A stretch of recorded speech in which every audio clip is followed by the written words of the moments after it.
Marcos capítulo 16. Marcos, Evangelho de Jesus Cristo segundo Marcos, no capítulo 16. Aleluia. No verso 15. Estão me escutando bem?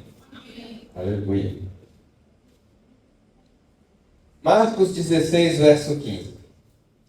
E disse-lhes: Ide por todo o mundo e pregai o evangelho a toda criatura. Quem crer e for batizado será salvo, mas quem não crer será condenado. E estes sinais hão de seguir os que crerem. Que sinais são esses? Em meu nome expulsarão demônios, falarão novas línguas, pegarão em serpentes, quando beberem alguma coisa mortífera, ela não lhes fará dano algum. Imporão a mão sobre os enfermos e os curarão. Abra comigo também o Evangelho segundo Mateus, no capítulo 28. Evangelho de Jesus Cristo, segundo Mateus, capítulo 28, verso 19. Verso 18, vamos começar no 18. Mateus 28, 18.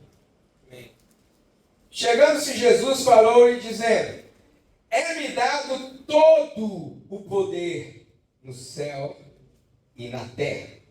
Portanto, ide e fazei discípulos de todos os povos, batizando-os em nome do Pai, e do Filho, e do Espírito Santo, ensinando-os a obedecer todas as coisas que eu vos tenho mandado, e certamente estou convosco todos os dias até a consumação do século. Pai, eu quero agradecer por essa palavra. Fala conosco, Deus.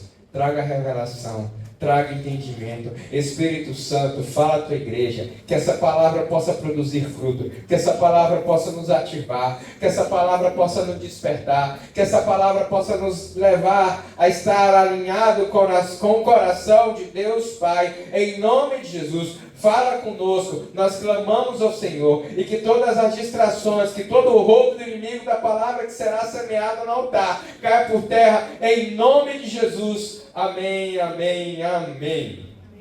Glória a Deus. Sabe, queridos, esses dois textos falam de maneira semelhante à última instrução que o Senhor Jesus deu antes de voltar ao céu. Sabemos que Jesus é o Filho de Deus. Ele estava em Gênesis 1, criando o mundo junto com o Pai. Ele era Deus. E ele veio encarnado na figura de homem. Veio homem, morreu, ressuscitou na cruz. E a última instrução que ele deu foi que nós deveríamos pregar o Evangelho em todo o mundo. Nós deveríamos fazer discípulos de todas as nações. Nós deveríamos batizar as pessoas. Nós deveríamos ensinar a guardar a palavra. Nós deveríamos crer que os sinais acompanhariam, que nós iríamos realizar sinais e maravilhas. Ele nos deu uma instrução há mais de 2000 anos atrás, para que a igreja preparasse o mundo para a sua volta. E ele falou que da mesma maneira que ele subiu ao céu, um dia o próprio Cristo, o Filho de Deus, descerá do céu para buscar a sua noiva, os seus escolhidos, e ele mesmo virá e tocará o pé à terra e governará essas nações por 1000 anos. Ele reinará em todo o mundo e governará as nações. Amém? Mas não antes de arrebatar o seu povo, a sua igreja. E ele nos deu uma instrução poderosa de pregar e fazer discípulos de todas as nações, de discipular as nações. Por quê? Porque a palavra diz que o mundo jaz no maligno. As pessoas do mundo estão nas trevas, estão perdidas, estão presas, vivendo uma grande miséria. E o Espírito Santo, nessas últimas semanas, ele tem me levado a fazer algumas pesquisas na internet. Eu tenho pesquisado fontes como ONU, OMS, DataWeb, DataBash, IBGE e tantos institutos de pesquisa de várias nações e de vários lugares do mundo, fazendo uma leitura desse mundo, como tem acontecido algumas coisas. E essa pesquisa tem me assustado, porque bilhões de pessoas nesse mundo passam fome. Bilhões. Não milhões, bilhões. E Nós, fazendo essa pesquisa, eu cheguei a ver que 90% da população mundial vive com menos de $10.000 por ano. E eu falei assim, meu Deus, dá em torno de R$ 4.500 por mês. É um valor muito baixo, que 90% da população mundial vive com isso. Fui pesquisar um pouco do Brasil, 50% das famílias brasileiras vivem com menos de R$ 3.500 por mês. É muito pouco. Se o salário seu, queridos, for mais de R$ 8.100, você está entre os 20% dos brasileiros mais ricos. Gente, para mim 8 mil não é nada. Você acha 8 mil muito dinheiro? Alguém acha? Talvez para você. Mas eu acho, gente, R$ 8.000 por mês não é muito dinheiro, não. Um carro popular hoje custa R$ 90.000. Quem ganha 8 mil por mês não ganha nem 90 mil por ano. Ganha um pouquinho. A maioria das pessoas não ganham em média 40, 60 mil ao ano. Não dá nem para comprar um carro popular, considerado populador na loja. É um valor muito baixo. O Brasil e o mundo têm vivido muita escassez. E pesquisando, descobri que 30% das famílias brasileiras, estamos falando algo em torno de 70 milhões de brasileiros estão endividados. O nome sujo. Isso é um número muito grande. Muita pobreza no mundo. 8 bilhões de pessoas no mundo. 8,142 bilhões de pessoas no mundo. E muita pobreza, muitas misérias, guerras. O número de pessoas que morrem por coisas fúteis, né? Muitas doenças, falta de cuidado com o próprio corpo, e a fome mata muito mais do que a guerra. Eu fico imaginando guerra, um lugar onde exército lutando com armas e tudo. Muitas vezes a pobreza mata mais do que isso. Ou a falta de cuidado, de alimentação, alguma coisa. E eu vi que o mundo está vivendo aquilo que Jesus profetizou. Muita pobreza, muita miséria, guerras, rumores de guerra. Quanta corrupção há no mundo. Eu fui fazendo pesquisa, o mundo geralmente é um mundo corrupto. Praticamente todas as nações têm corrupção sistêmica nos seus governos. Não é só no Brasil. Isso não é uma coisa só do Brasil. Quase, praticamente 100% das nações do mundo, a corrupção nos governos é sistêmica. A manipulação, o controle, o abuso de poder dos políticos do mundo todo para tentar manter o povo debaixo da sua mão, onde o povo vota e mantém ele no poder e ele sustenta o povo com migalha. O que Roma fazia no mundo sustentando o povo com pão e circo. Eu vou te dar entretenimento, eu vou te dar uma Bolsa Família e você vai me votar para me sustentar e me manter nesse governo. E muita gente cai nessa. O mundo é um lugar que é cheio de maldade. Quanta inveja, quanta maldade.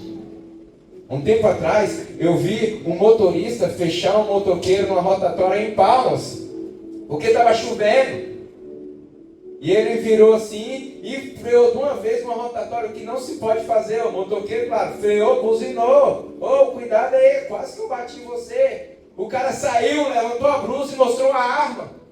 O motoqueiro, coitado, acho que se não fosse a população ao redor, o cara tinha dado um tiro nele. Aí o cara olhou para o lado, viu um monte de gente, entrou no carro e saiu. Eu falei assim, meu Deus, por causa de uma buzina, brigas, guerra, tanta maldade no mundo, e o mundo se tornou um mundo mal, um mundo corrupto. E às vezes as pessoas falam é um governo, mas muitas vezes nós mesmos, no dia a dia, a população das pessoas, temos praticado roubos e corrupção. Recebe um troco errado.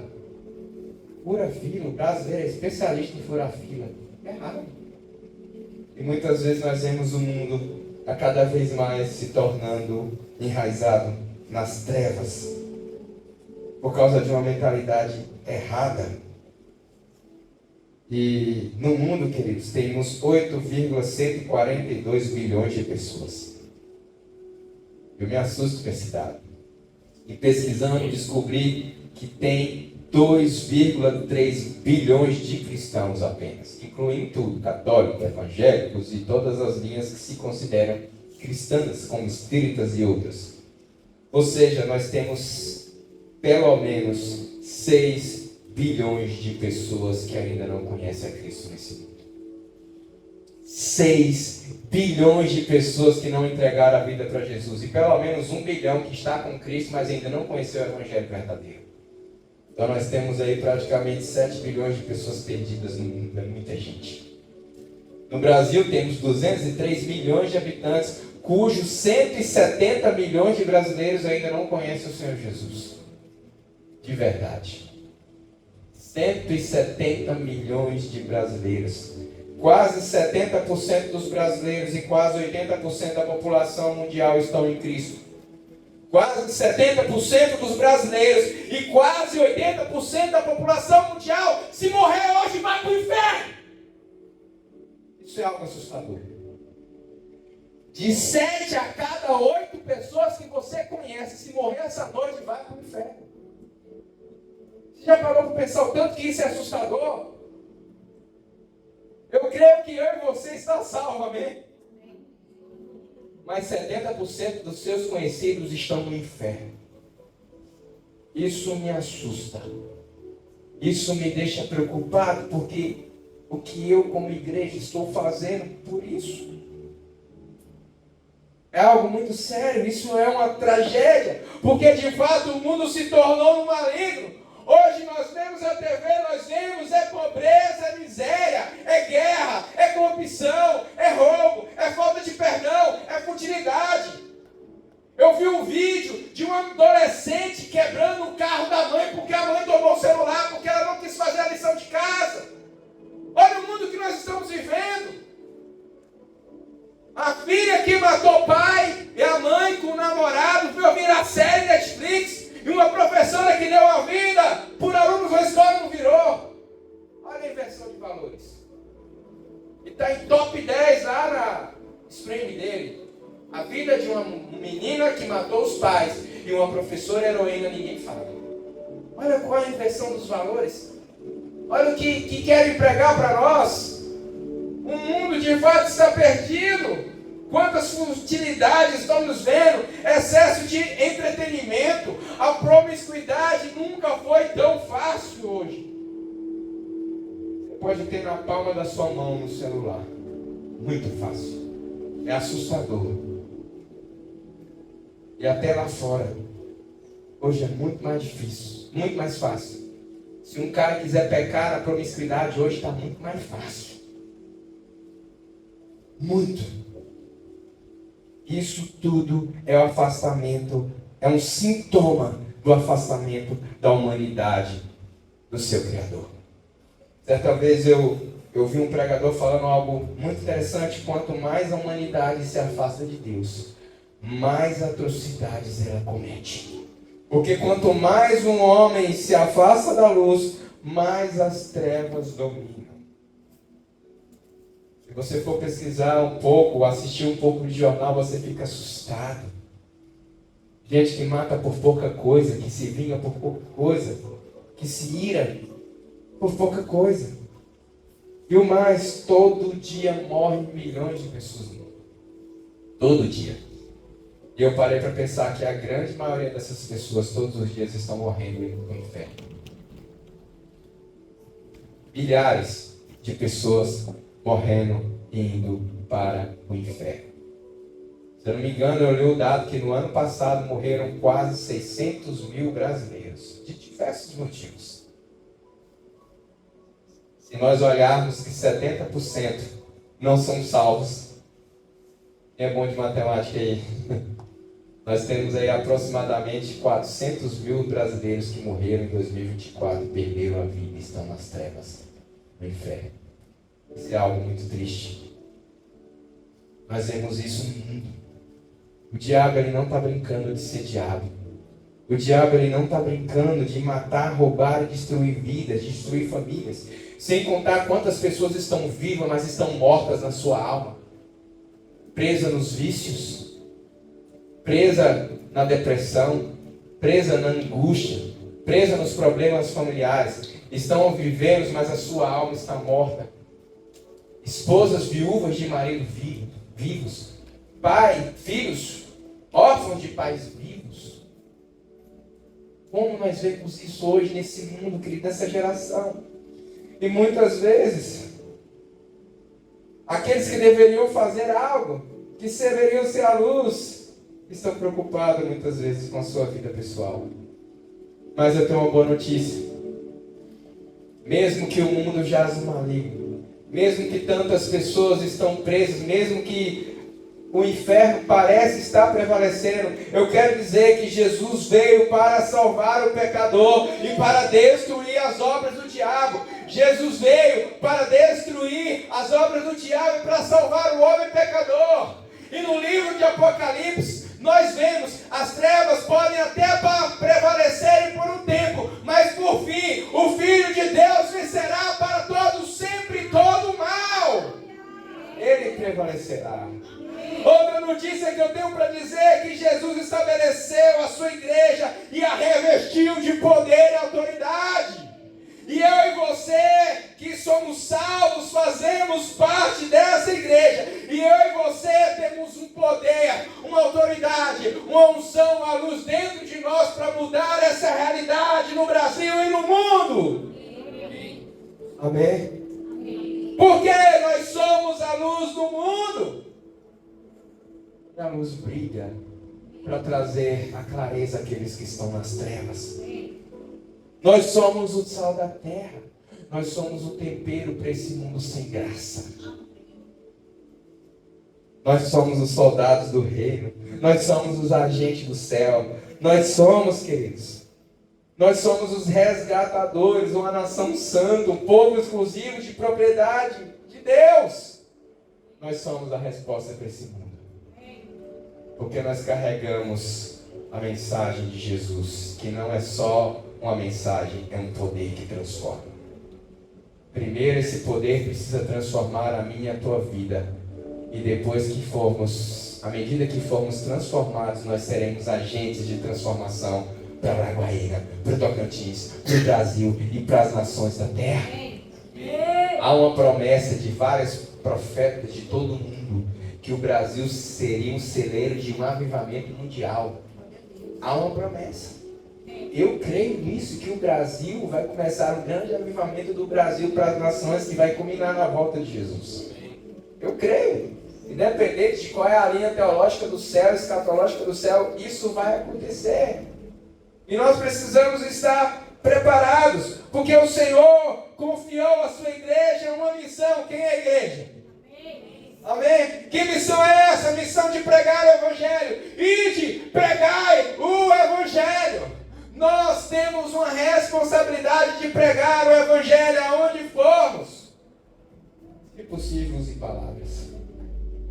Prega o Evangelho lá no teu serviço. Prega o Evangelho na tua faculdade. Prega o Evangelho na tua escola. Prega o Evangelho lá na tua academia, lá no teu crossfit, lá no teu futebol. Em vez de dar mau testemunho de futebol, prega o Evangelho. Tem uns crentes aí que tem que orar na hora que vai jogar bola para expulsar já o demônio antes do jogo começar. Que esquece até que é crente. Esse dia eu fiquei feliz, gente. Joguei futebol com a galera da igreja. Eu não vi ninguém dando mau testemunho. Eu falei, oh, glória a Deus, que evolução. Que continue assim. Sai do futebol feliz. Tá vendo? 2 golzinhos. Assim, ninguém deu mau testemunho, ninguém xingou ninguém brigou, ninguém machucou ninguém deu mau testemunho. Eu falei, gente, isso é raro, glória a Deus, que isso continue. Continue assim. Amém. Isso é bênção. Então nós precisamos pregar o Evangelho aonde formos, testemunhar e falar, olha, Jesus te ama, entrega a vida para Jesus, você precisa de Jesus. Ah, mas eu já sou da religião tal e B. Jesus não quer religião, ele quer relacionamento. Nós precisamos entregar a nossa vida, nós precisamos entregar o Evangelho, que o mundo está em trevas, o salário do pecado é a morte, mas aqueles que creem em Jesus serão salvos. Aleluia. Não é esse Evangelho feito para dizer, entrega a Jesus que ele vai te enriquecer, isso é hipocrisia. O princípio da riqueza de Jesus é outra coisa. O Evangelho é para salvar, não é para enriquecer, ele enriquece o teu interior. Agora, se você quiser riquezas naturais, tem outros princípios bíblicos que te levam a prosperar. Em breve nós teremos uma série sobre isso, em nome de Jesus. Estou estudando, meditando, o Senhor tem dado revelações, daqui para o ano que vem vai sair. Em nome de Jesus. Mas nós precisamos pregar o Evangelho. E nós precisamos também fazer o que a Bíblia diz: fazei discípulos de todas as nações. Ei, crente, quem é crente aí? Aleluia. Você tem a responsabilidade de fazer discípulo, não é só o bispo, não. Por isso nós em breve estaremos abrindo os IDs. Eita glória! Amém? Essa semana nós vamos mandar uns questionários para vocês responderem. Nós estamos organizando. Vamos selecionar IDs por regiões. Vamos estabelecer alguns líderes, alguns sucessores, algumas casas. E a tua casa, quem sabe, pode ser um ID. Amém? Talvez você não vai ser o líder daquele ID, mas na tua casa talvez vai ter um ID. Nós vamos fazer ID em todos os lugares. Quem sabe um ID lá no JK, no IP. Todos os setores. Nós estamos organizando em breve. Para quê? Porque é uma das estratégias de discipulado. O Manancial discipula por meio do ID, discipula por meio do CTA, discipula também por meio do altar. Amém? Então nós temos que pregar o Evangelho, nós temos que fazer discípulos, nós temos que promover o reino de Deus. E o reino de Deus é um ambiente de justiça, de paz e de alegria. Então onde o reino de Deus está, tem que ter alegria. Então tira essa da sua cara, essa expressão de quem chupou limão com tamarindo. E faz o exercício da alegria. Ha, ha, ha, ha, ha, ha, ha. Edita isso na pregação. Sorria. Se alegre. O povo de Deus tem que ser o povo alegre. Me dá uma angústia quando eu vejo um crente na cara de tristeza. É tolerável se você estiver num lugar de velório. Ok. Mas depois passou o luto, se alegra. Amém? O crente não pode viver com essa cara ruim. No momento da tristeza vai lá, fica mal, chora aos pés do Senhor, clama, ora, lava o rosto, levanta e sorria. Porque você tem a alegria de Deus dentro de você. Amém? É assim, nós precisamos promover o reino, que a justiça, paz e alegria. Nós precisamos também, como filhos de Deus, combater as forças das trevas, queridos. Nós precisamos. Olha quanta maldade tem no mundo. Quanta exploração.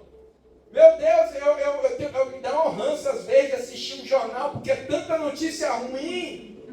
É tanta coisa que a gente vê, é até complicado, porque se a gente não assiste, a gente fica desinformado. E se a gente assiste, a gente fica mal informado.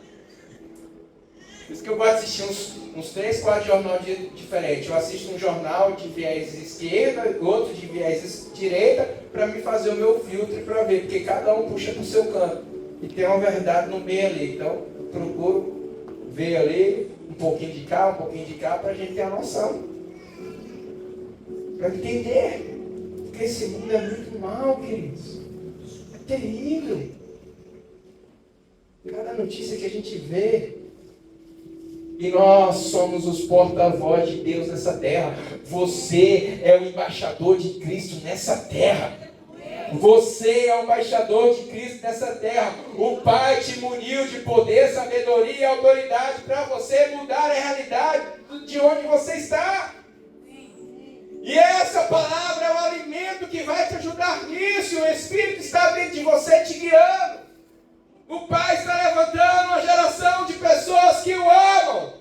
Você ama Deus? Quem ama Jesus? Ama mesmo? Vamos descobrir se você ama. Porque o Evangelho de João, capítulo 15 diz: vocês me amam e fazem o que eu vos mando. Vocês me amam e praticam a minha palavra. Quando você pratica a palavra, você está provando que de fato ama a Deus. Quando você não pratica essa palavra, você não está amando a Deus. E Tiago fala: não seja apenas ouvinte, mas praticante da palavra. Ou seja, o que é praticar a palavra? É ter os valores bíblicos, é ter os princípios bíblicos, é ter a cultura do céu. Eu estava assistindo uma série esses dias que eu fiquei chocado comigo mesmo. Uma vilã da série lá botou a namorada de um policial num tanque lá, e chamou o policial lá, levou na frente dela, deu a arma dele assim: olha, se você me matar, já cansei, matei gente demais, eu não vou voltar pra prisão. Se você me matar, eu vou salvar seu namorado, mas se você não me matar, ela vai morrer. Gente, naturalmente a gente falando assim: é só matar, tô salvando a minha namorada, a minha esposa. Mas ele ia quebrar um princípio. Ainda que fosse para salvar alguém que ele ama. Ele segurava a arma assim e tal. E ele não matou. Ele achou, aí apagou, ele estava vendo a TV mostrando ela, aí apagou lá tudo, e ele achou que ela tinha morrido, mas prendeu a mulher e tudo. Depois o compasso da mulher até matou ele. Aí do nada ele viu a mulher, conseguiu escapar, conseguiu salvar ela na última hora. Glória a Deus, mas ele cumpriu o princípio. Eu falei: cara, eu no lugar dele, eu não sei se eu tinha dado um tiro, não. E talvez ele poderia alegar legítima defesa e tudo mais, mas ele agiu certo. Pelo princípio que ele acreditava. Era só uma série, mas aquele episódio fez refletir. Quantas vezes eu posso estar quebrando princípios para não ser prejudicado, ou para acessar algum tipo de benefício? Eu falei: meu Deus, quantas pessoas às vezes mentem para ser beneficiado. Conheço gente que mente lá para ganhar a Bolsa Família. É mentira. Ontem eu assisti um filme interessante também. Uma menina no filme que toda vez que ela mentia, ela vomitava. Gente, foi massa. O investigador: vem cá, você vai andar comigo para todo lugar. Fazia pergunta, ela mentia. Descobriu o crime pela mentira, pela mulher que não conseguia mentir. Assim, devia ser todo mundo assim. Quando mentisse, passava mal. E entregar a verdade. Esse é o Liberação São na Manoel Araguaína. Que mentir vomita, passa mal. Excelência, né? Ninguém tem problema. Ninguém aqui vai mentir, amém? Em nome de Jesus. Espero que não. Porque se você ama a Jesus, você vai praticar essa palavra, os princípios dessa palavra. Aquilo que a Bíblia diz que é certo, você pratica. Aquilo que a Bíblia diz que é errado, você não pratica. É assim que deve ser. Nós precisamos praticar a palavra. Então, se no trabalho estão falando mal de você, você não vai tirar satisfação, porque você vai dar outra face. Virar as costas e vão deixar falar e não vai tirar satisfação. Porque é o que a Bíblia manda. Manda você não vingar, manda você perdoar. Amém? Amém. Nós precisamos disso. Você não vai cobiçar o marido ou a mulher do próximo só porque o teu casamento não está legal. Porque você é filho de Deus, você pratica a palavra. O jovem vai guardar o casamento para se entregar. Mas a gente vai casar mesmo, né? Não, é princípio. É princípio. Tem que permanecer santo até que receba a bênção. Porque senão você vai estar quebrando o princípio. E se você quebra o princípio da palavra, você não está amando a Deus. A prova número 1 que você ama a Deus é que você pratica essa palavra. Essa palavra se torna a sua filosofia de vida. Você segue quem? Platão? Sócrates? Descartes? Não, eu sigo Jesus Cristo. Maior filósofo de todos os tempos, segundo Augusto Cury. É o maior filósofo. É o maior mestre. Mestre dos mestres. É um livro do Augusto Cury maravilhoso chamado Mestre dos Mestres. É um livro que eu digo, muito bom. Mestre do Amor, Mestre dos Mestres. São 5 livros, não esqueci agora o nome. Nós precisamos, queridos, ter essa palavra como regra de vida, como confissão de fé. Nós precisamos disso, queridos. Amém? Há um tempo atrás teve um humorista que zoou aí dos cristãos que não lêem a Bíblia. Quem viu esse vídeo? Você viu, não viu?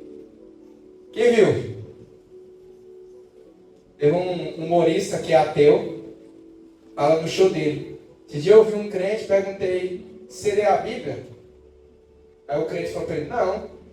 Vem cá, mas esse livro é importante para você? É. Importante quanto? Tudo, a minha fé, a minha vida depender. Aí ele falou assim: se esse livro, a tua vida depender, ele é importante, ele é a coisa mais pessoal de você, é porque tu não leu.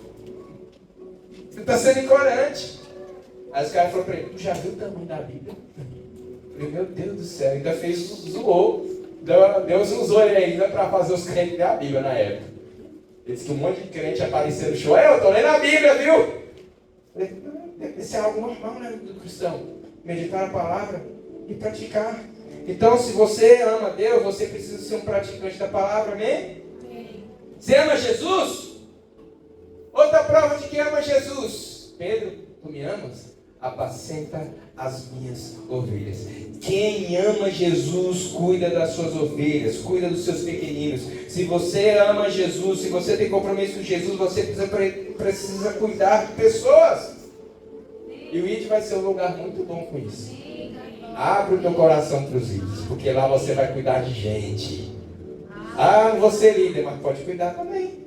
Pode cuidar que o novo convite está chegando. Glória a Deus. Amém? Vai deixar aí o bispo cuidar, todo mundo da igreja, não, você pode me ajudar. Nós já estamos aí com mais de 80 pessoas, eu não dou conta de cuidar. A nossa agenda está cheia, muita gente que eu tenho que atender ainda não consegui, porque a maioria só pode à noite, então a agenda da noite está praticamente lotada. Quando aparece de dia, gente, é mais fácil. A gente está se esforçando para conseguir atender. Essa semana mesmo, amanhã eu já vou pedir para abrir a agenda da semana, que eu falei, não, vamos abrir toda segunda-feira, que senão vai virar bagunça. Não fica o mês todo lotado. Porque eu sei que tem algumas urgências que a gente tem que atender para ajudar, e vamos ajudar. Mas você tem muitas pessoas que você poderia estar ajudando, você poderia cuidando. Então, se você ama Jesus, você vai cuidar de pessoas que o Senhor te confiar. Às vezes você vai ganhar uma vida para Jesus, cuida dela. Ganhou, cuida. Eu tive o meu filho, eu tenho que cuidar dele. Ganhou uma vida para Jesus, cuida tu. Amém? Não deixa de ganhar só porque tem que cuidar, não, amém? Você tem que ganhar a vida para Jesus, como o apóstolo ministrou esses dias, apóstolo Daniel. Quantas vidas você ganhou para Jesus esse ano? Eu falei, Deus, eu ganhei só 2, eu estou com vergonha. Só 2, Jesus, vai estar no 10º mês. É muito pouco. Eu estou num campo missionário dentro daquele hospital regional de Araguaína. Eu falei, Deus, eu tenho que fazer mais aqui dentro.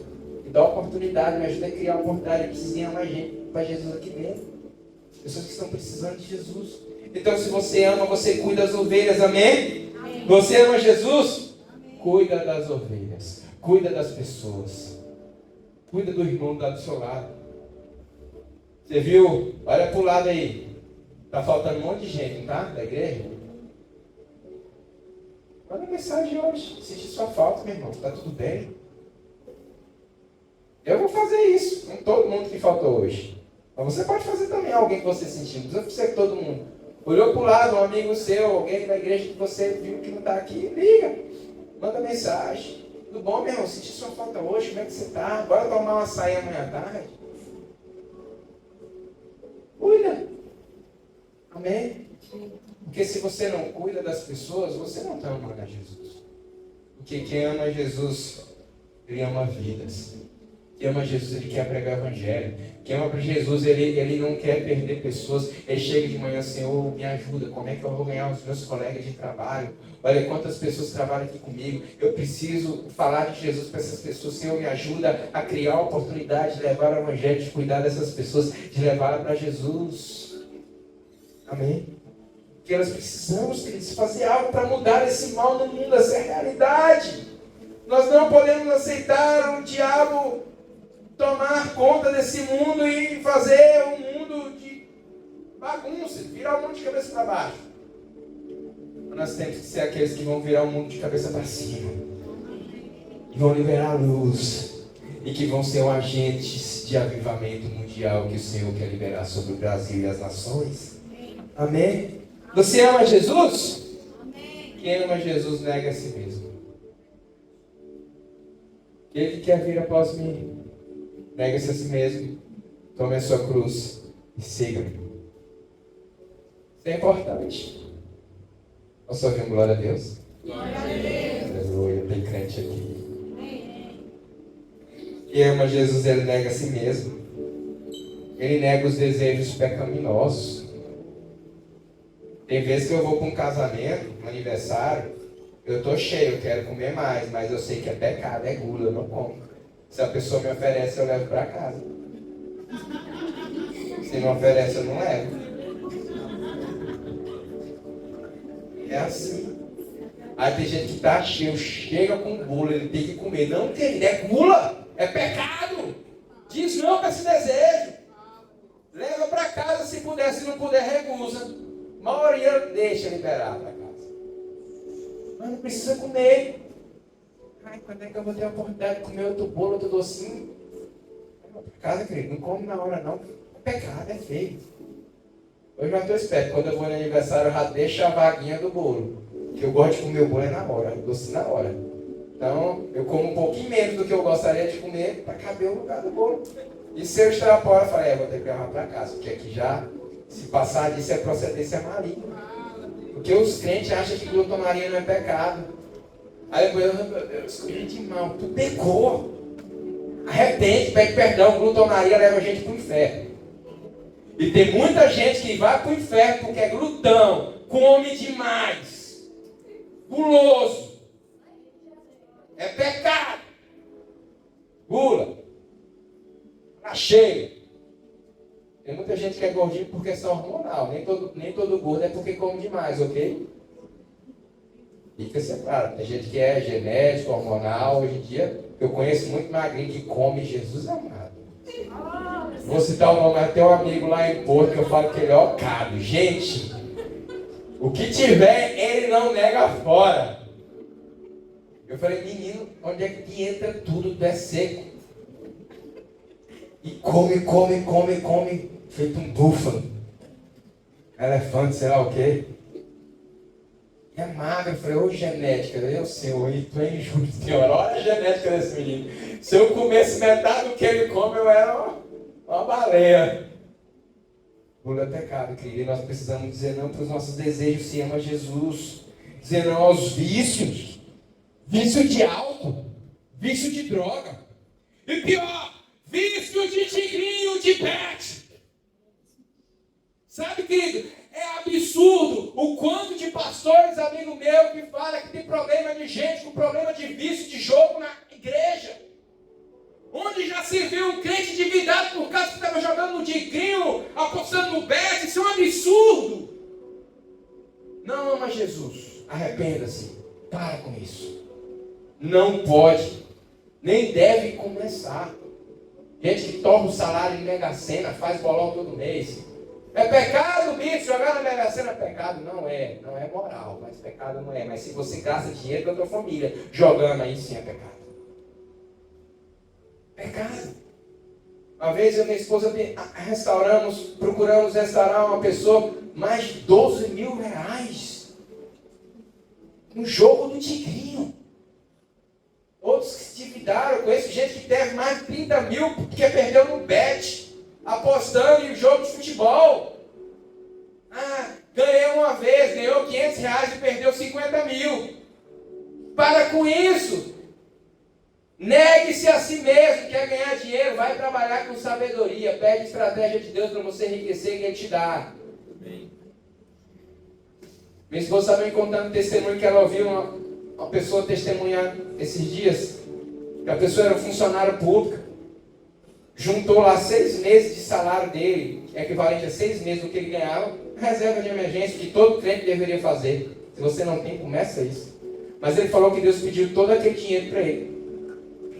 E ele começou a juntar de novo, e Deus pediu tudo de novo. Quando Deus pediu, Deus larga o funcionário público e vai trabalhar no ramo da educação. E ele foi. Fez um videozinho, viralizou, ganhou milhões. Hoje ele é professor de escola particular, ganha muito mais do que ganhava como funcionário público. Deus deu uma sabedoria para ele prosperar e enriquecer, sem precisar apostar em time de futebol. E nem jogar naquele tigrinho do cão. Amém? Amém. Então nós precisamos aprender a negar a nós mesmos, querido. E não ceder às pressões da carne. Quantas vezes nós, excesso de entretenimento. Brasileiro tem muito, mas eu quero, eu preciso, eu mereço. E por isso continua com a vida amarrada.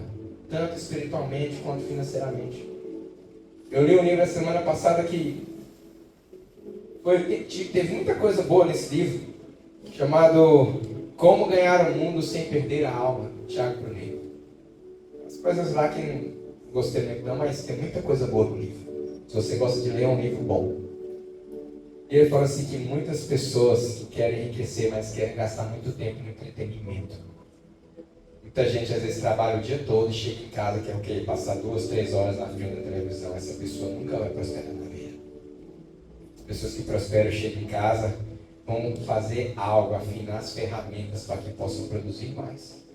E assim é uma mulher de Deus. Chega no trabalho, você quer se encher de Deus, você vai chegar em casa e vai passar 2, 3 horas na televisão.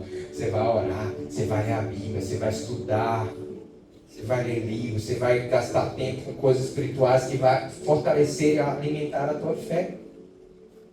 Entretenimento é de vez em quando, aqui e acolá. Não é algo para você ficar fazendo todo dia. Amém? Deixa você assistir um filme, uma série, final de semana. De segunda a sexta, vai trabalhar, estudar, ler a Bíblia, se capacitar, se encher de Deus, romper na tua vida profissional, romper na tua vida espiritual, evangelizar, encher essa casa. Amém? Nós precisamos fazer isso, queridos. Amém? Nós precisamos negar a nós mesmos. Negar o sono. Às vezes acorda 4, 5 horas da manhã. Vai no banheiro e volta a dormir. Jesus te tocou para orar. Nega o sono. Renuncia o sono. Muitas vezes a gente acorda de madrugada, sabe que é para orar e finge que não está ouvindo Deus. Quem já fez isso? Errado. Não podemos fazer isso. Tem que negar a carne. Eu quero dormir, mas o Espírito Santo me chamou para orar e eu vou orar. Eu vou ler a Bíblia. Eu vou buscar a presença do Senhor. Nós precisamos disso, queridos. O Senhor nos falou por meio da bispa agora há pouco. Nós precisamos realmente levar a sério. Olha como é que está esse mundo. E você pode fazer algo para mudar. Você pode fazer algo para mudar. No final do século XIX, um homem, Eduardo não sei das quantas, ele se posicionou. E dentro de 6 anos, o ministério dele alcançou 100 mil vidas no país de Gales. Avivamento do país de Gales. Tem até um livro muito bom que eu comprei uns anos atrás. Um homem. Uma nação que estava fria. Uma nação que era bem evangelizada, mas o evangelho estava frio. E ele trouxe um avivamento trazendo a igreja assim, incendiada, salvação de vidas e restauração daqueles crentes frios, mortos, foram incendiados. 6 anos, 100 mil pessoas alcançadas pelo ministério daquele jovem. Um só jovem. No interior do país de Gales. Uma nação pequena. Final do século XIX. 1800 século XX, né? 1800 alguma coisa. Uma pessoa só fez a diferença. Você pode fazer a diferença. No seu trabalho, na sua família, nessa cidade. Ou às vezes até na internet. Hoje em dia a internet também pode ser usada por bem. Você pode fazer um vídeo que pode alcançar e impactar pessoas. Um vídeo que pode impactar pessoas. Um único vídeo pode alcançar milhares de pessoas. Em vez de ficar fazendo vídeo de dancinha, vai fazer vídeo evangelizando. Faz vídeo pregando, falando de Jesus, do seu jeito. Às vezes você leva jeito para a coisa. Vai romper, vai alcançar gente, quem sabe vai até ganhar dinheiro com isso, profissionalmente. Hoje em dia o mercado digital tem dado muitos recursos. E nós podemos usar isso para promover o evangelho também, amém? Nós precisamos aprender a negar a nós mesmos, a negar a nossa fome, de vez em quando jejuar. Você não precisa esperar a gente passar um jejum para você, você pode fazer isso. Se você quiser mais eficiente, manda uma mensagem para a gente. Eu quero fazer um jejum, vou ficar quarta-feira, meia-noite a meia-noite só na água. Ora por mim, vamos abençoar. Faz isso de vez em quando, gente. Para desse negócio. Não dou conta, minha artrose, minha diabetes, não sei o que, mas tá cara, não dá conta. Para com isso. Você não tem nada disso. Você não tem a bailarina do diabo na diabetes. Usa esse negócio de tua vida. Em nome de Jesus. O jejum vai ajudar, viu? Regular a sua glicemia no corpo. Brincadeiras à parte, mas nós precisamos ter o hábito de jejuar, querido. De jejuar. De abster. Hoje eu não vou comer, vou ficar só na água. Nesse negócio de, vou tirar um alimento. Isso é para campanha, para propósito. Jejum é ficar só na água, meu irmão. sem comer e beber nada. Nada de café, suquinho, leitinho, só na água para hidratar. E se for mais nível hard, sem água, sem nada.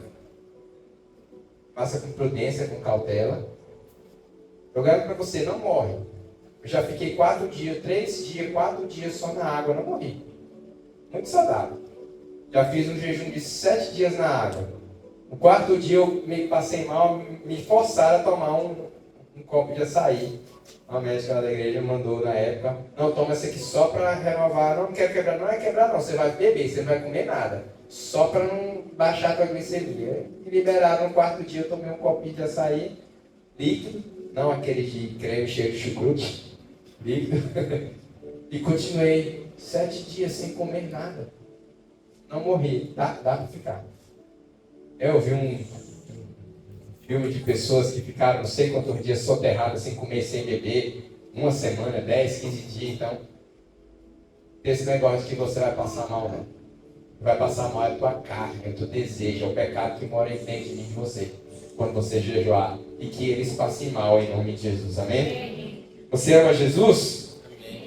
Quem ama Jesus, investe tempo com Ele.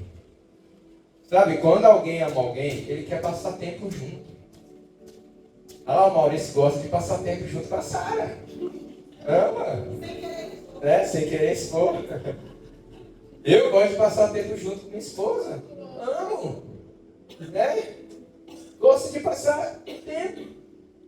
Não, eu gosto de passar tempo junto com a Mari e tal. Ama. Quer passar tempo junto, né? E quando não está passando tempo junto, tem alguma coisa errada. Que casamentos com algum problema começam a parar de passar tempo junto. Então, se você ama Jesus, você precisa passar tempo com Jesus. Você precisa fazer aquilo que Ele gosta. Então, você vai passar tempo em oração.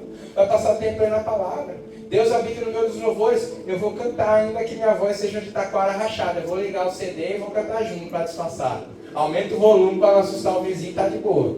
Nem tanto para me incomodar também. Amém?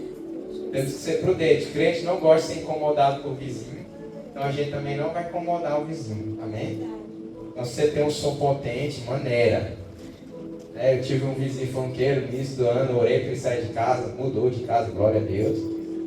Eu também não posso fazer isso com outros vizinhos, independente se a minha música é gospel melhor, não posso fazer som alto para atrapalhar a vida do vizinho. Tenho que amar o próximo, né? Então, se você ama a Deus, você vai gastar tempo. Se você ama a Deus, você vai se envolver com a igreja. Se você ama a Deus, você vai se envolver com a obra de Deus. Você vai fazer algo para compartilhar a fé. Amém? Vamos evangelizar mais. Dá um toque dos evangelistas. Aí, evangelistas, bora marcar uns evangelistas. Bora sair na rua, eu quero. Bora aí. A rocha dos evangelistas, nós temos 2 na casa. Bota trabalho para eles. Eles vão gostar de trabalhar e servir. Em nome de Jesus. Nós precisamos, queridos, gastar tempo com Deus. Porque se você ama, você pratica a palavra. Se você ama, você cuida das ovelhas. Se você ama, você nega a si mesmo. E se você ama, você investe tempo com Deus. Fique de pé em nome de Jesus.